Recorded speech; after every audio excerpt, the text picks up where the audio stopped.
सभापती महोदय, या सभागृहामध्ये तपासून कळलं, बिलकुल तपासून पहा आणि नाहीतर माझ्यावर हक्कभंग आणला तरी चालेल, परंतु या 23-24 या आर्थिक वर्षामध्ये या राज्यातल्या शेतकऱ्यांना वेगवेगळ्या जेव्हा त्यांचं नुकसान झालं त्या नुकसानीपोटी 4600 कोटी रुपयाचं त्या ठिकाणी बीडीएस प्रणालीच्या माध्यमातून त्यांना पैसे मिळाले, याच्यापेक्षा एकही रुपया जास्तीचा मिळाला नाही।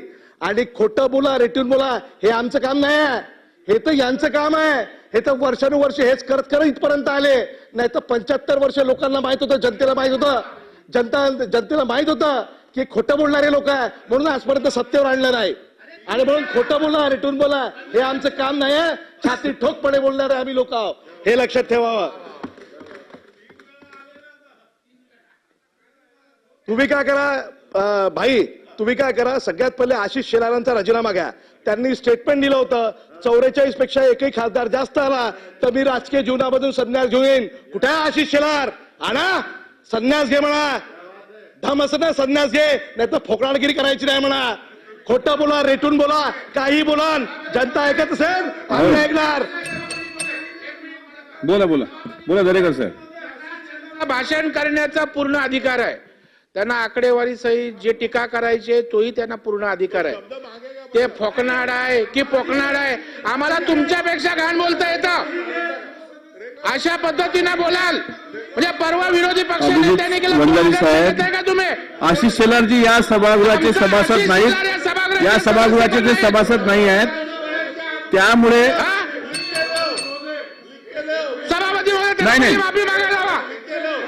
काय पोकनाड म्हणजे काय? नाही सभापती बोल बघा, वंजारी साहेब ते या सभागृहाचे सभासद नाही आहेत, अशा पद्धतीनं चुकीचं रेकॉर्डवर जाऊ नये, चुकीचं रेकॉर्डवर जाऊ नये,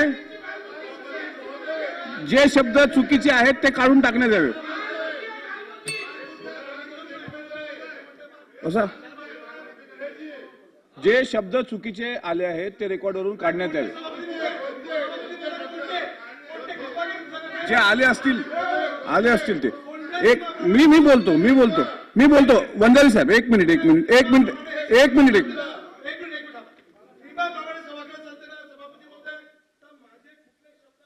नियमाप्रमाणे वगळले हे इथे जाहीर करावं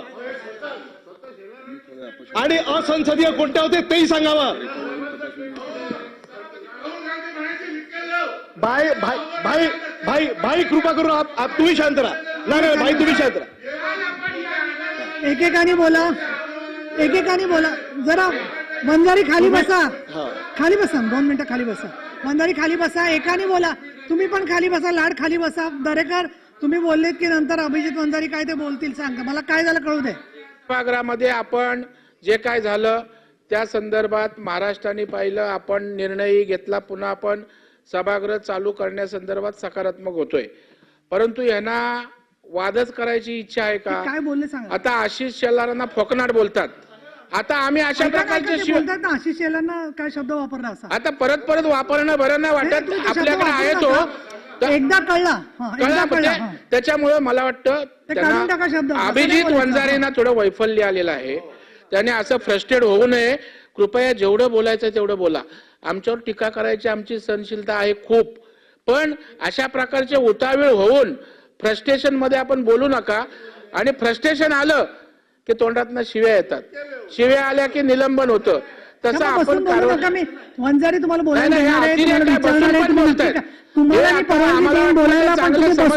सुशिक्षित आहे, शांतपणे चालवा।